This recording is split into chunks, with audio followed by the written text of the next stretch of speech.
Hello everyone and welcome to Nekozuki Knits podcast. This is episode 37 and today is Tuesday, August 2nd, 2016 and my name's Katie. I'm coming to you from Cochrane, Alberta, Canada, and I'm back out in my living room because I am in complete show prep right now and my room is a disaster.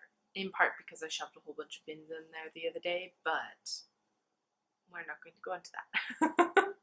I'd like to say hello to any new viewers. Thanks for joining me.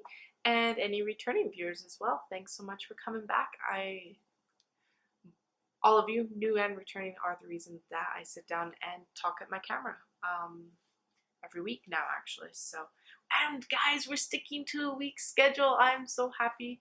I've been really super excited to actually record the past few weeks. So that's always nice.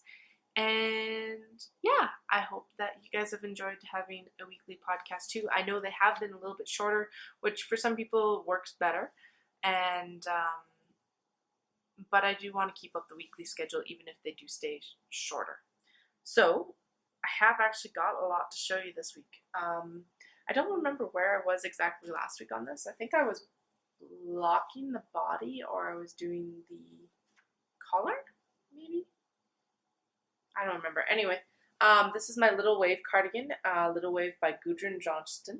It is out of Brooklyn Tweed Shelter in the Almanac colorway. And I got the collar finished along with the I-cord bind off.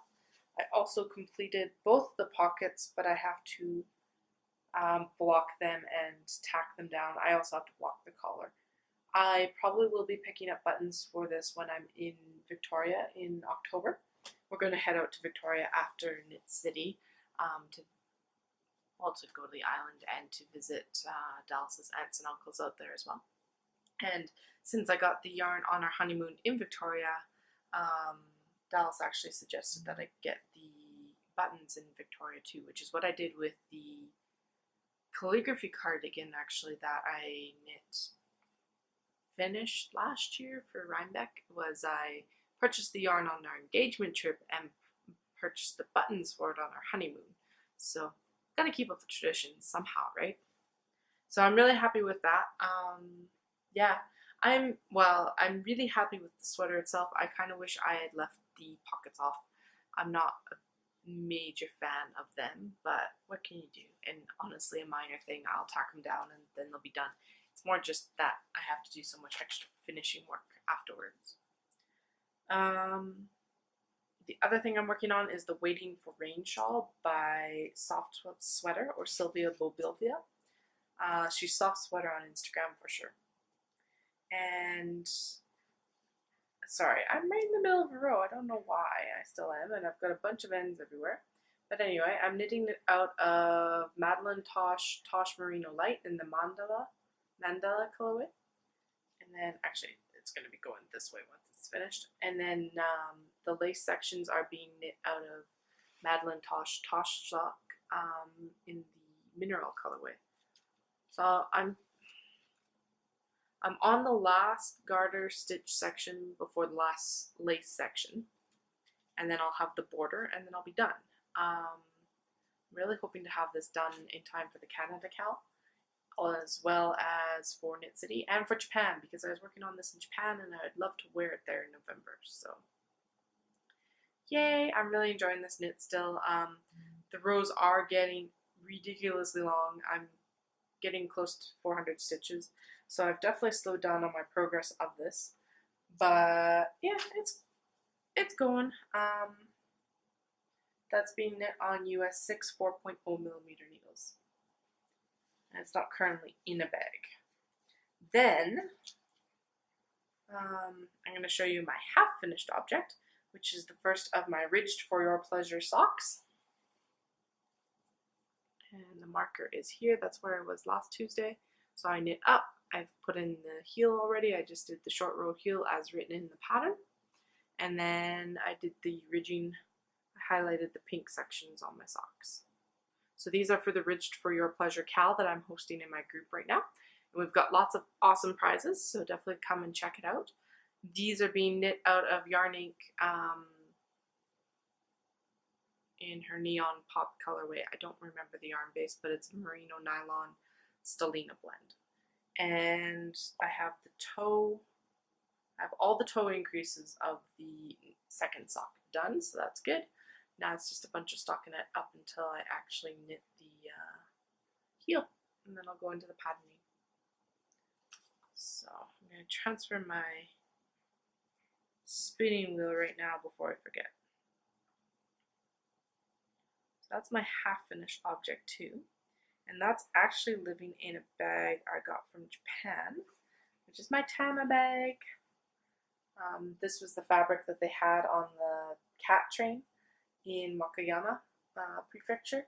That I was like, oh man, I wish they had that fabric and I could have a bag, and then they had bags already done. So it's just simple drawstring, but so cute. I love all the different tamas on it. Then the other thing I'm working on is I did actually get some spinning done for my Bradway by Shannon Cook. This is the white, I think it's Romney, but I'll put that in the show notes just once I confirmed. First bobbin, about 2 ounces. Trying to spin for a worsted woolen spun, which means I'm trying to trap the air in it because the suggested yarn for the pattern is Shelter, which is a woolen spun yarn. So I think it's working. I think it's fairly consistent. I'm really not enjoying spinning this white. It's really fuzzy and it's fighting me, so that's kind of annoying, but nothing I can really do about it. I've tried drafting it different ways, tried pre-drafting it. I've tried spinning from the fold. I've tried just spinning long draw. It's just sticky. So not the most pleasant of the ones that I've spun so far, but I'll get it finished and then I'll be able to make my shawl out of it. Then the other thing is I didn't actually frog my mittens, so I wanted to show you the disaster that the color work was. And that's actually, looks like it's showing up better on there than it is in real life. You can actually see the flower there. But this needs to be a higher contrast, and yeah, this yarn just didn't work out. So this is going to be frogged, and I'm actually going to cast on a sweater vest with it, hopefully here in the next week, because I want this out of my stash. That's actually the other thing, is all of these projects are using stash yarn, or a combination of stash and new. I've had this in the stash for almost 2 years, the Neon Pop. The Little Wave is stashed from the Honeymoon, and which was over 2 years ago now. And the Mineral in the Waiting for Rain shawl is actually from my Honeymoon as well. So yay! This is from just before Honeymoon. So anyway, I'm going to use a Brooklyn Tweed Shelter pattern. And it's just a very simple vest. So these turned out so nice. It's just, yeah, they fit awesome. So I'll definitely be knitting them again once I actually get yarns that will show the pattern, because there's no point in knitting the second one if I can't see the flowers. Okay, we've still got lots of KALs going on, so definitely come over to the Ravelry group because they're all posted there. You need to be a member of the group to enter any of these KALs. But I have the Ridged for Your Pleasure KAL, which is, you can use any of the patterns in the Ridged for Your Pleasure collection, which includes socks, mittens, fingering weight hat, and a DK weight hat. This is an example of the socks. Yeah, it's patterns I designed specifically for variegated yarns to show off the variegations. And I would love if you would come join us. It's running to August 31st, and if you tested for me, make sure to enter your projects because they count as well. And if you make multiples of the collection, you can enter every single project. Then the other one happening in the group right now on Ravelry is the Canada KAL, and all the rules are there for it as well. And I know that there's finished objects being posted in the thread right now. I'm loving seeing all of them, so thanks for sharing. And then finally, this is not being hosted in my group, but I will link to it. I am hosting the Knit City KAL in the Knit City group. And there's various prizes going out for it too. There's some Knit City swag, there's some sets of Knit City tickets, and a couple other things that I'm just getting sorted out too. So definitely go and check out their group. I will link it in the show notes. So it's 2 days post Harry Potter birthday, and this is kind of going into chatter and red. So red is Harry Potter and the Cursed Child. I'm not going to spoil this. I'm not going to really pass any judgment on it at all. I was super excited to get this book. Kensington Drive in Northwest Calgary actually transformed into Diagon Alley, which was fantastic. It was packed. The Harry Potter fandom in Calgary is very well and alive, which is awesome to see. And yeah, it's a really pretty cover. What was I going to say along those lines? Really alive. There's lots of Pokemon Go players. And actually, we shut down the street. We shut down kind of an L shape because there's so many people, guys. It was actually really cool because we were kind of sitting there like, well, it's super busy. Like, the police should at least be down here. And they were. They came down and they shut down the street. We got down there around 10:30. They had it shut down by about 11:30. Took me about an hour to get the book.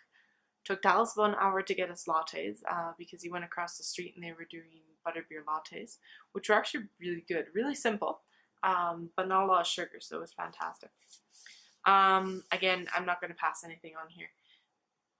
I enjoyed parts of it. And I have to say I actually probably enjoyed the first half more than the second half. But I think that it's well done. I think that it would be much better to go be able to see it as an actual play. So if you have the chance to go to London to see it when it's in production, I would recommend that because I have this feeling that it comes off a lot better acted, obviously, because this is the script. It's not actually prose, so that it would help if it were actually acted. So anyway, that's part of what I did this weekend. It was really cool to see just how many people still love Harry Potter and how they're passing that on to the kids. And like I was thinking about, I'm like, we've expanded too. Like, Dallas hadn't read the books up until we were together. That's actually something that we also purchased right after the wedding with the Chapters gift card we got. So there's a doubling right there, and then there's tons of small children that were obviously never in the main group. But yeah, it's so awesome to see.